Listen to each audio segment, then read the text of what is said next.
अस्सलाम वालेकुम dear student. आज की ये वीडियो क्लास 9th और क्लास 10th के स्टूडेंट्स के लिए है, जिसमें मैं आपको कुछ ट्रिक्स बताऊंगी कि किस तरह से 9th 10th के स्टूडेंट्स अपने इंग्लिश के ऑब्जेक्टिव पेपर में 19 में से 19 नंबर हासिल कर सकते हैं। तो इसके लिए आपने अपने पेपर के पैटर्न को थोड़ा सा समझना है कि आपका जो MCQs वाला ऑब्जेक्टिव पेपर होता है उसमें टोटल 19 MCQs होते हैं, 19, और इसके जो है ना 4 पार्ट्स किए होते हैं। तो आपके जो पहला पार्ट है जिसमें आपके फर्स्ट 5 MCQs यानी पहले 5 आपके जो MCQs हैं वो आपकी ग्रामर की जो बुक है उसके पेज नंबर 163 से लेकर 168 तक जो है उनमें से लिए जाते हैं। तो इसलिए आपने अपनी ग्रामर की बुक के इन पेजेस को अच्छी तरह से देखना है और इनको हल करना है।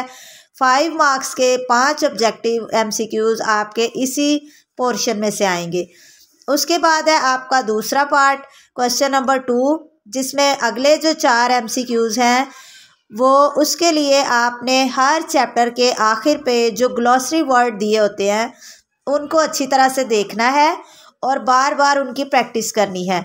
इसके अलावा पास्ट पेपर्स में पूछे जाने वाले सवालात की जितनी हो सके उसकी मशक करें, क्योंकि वो उन्हीं में से आए होते हैं। तो आप उनकी प्रैक्टिस कर लेंगे तो उन्हीं में से भी कोई ना कोई आ जाएगा आपको।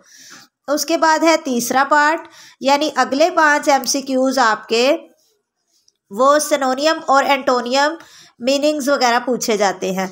लिहाजा इस सवाल को अच्छे तरीके से तैयार करने के लिए पास्ट पेपर्स और ग्लॉसरी वर्ड्स की ज़्यादा से ज़्यादा प्रैक्टिस करें। इस ज़मन में पिछले 5 साल के पेपर्स लाजमी हल करें। उसके बाद आता है आपका क्वेश्चन नंबर 4, यानी चौथा हिस्सा, जो आखिरी आपके 5 MCQs हैं। वो आपकी जो इंग्लिश की बुक है, हर चैप्टर के आखिर में जो ग्रामर के नाम से मश्क है, ये सवाल इन्हीं मशकों से पूछा जाता है। तो आपने अपनी अंग्रेज़ी की बुक के हर चैप्टर के आखिर में जो ग्रामर दी हुई है उनकी भी अच्छे से प्रैक्टिस करनी है। आपके लास्ट 5 MCQs जो हैं वो इसी में से आएंगे। इसके अलावा ये एक पेपर मैंने मॉडल पेपर एक वीडियो में दिया हुआ है, इसकी भी आपने अच्छे से तैयारी कर लेनी है। इंशाल्लाह आपके पूरे जो हैं वो फुल मार्क्स आएंगे।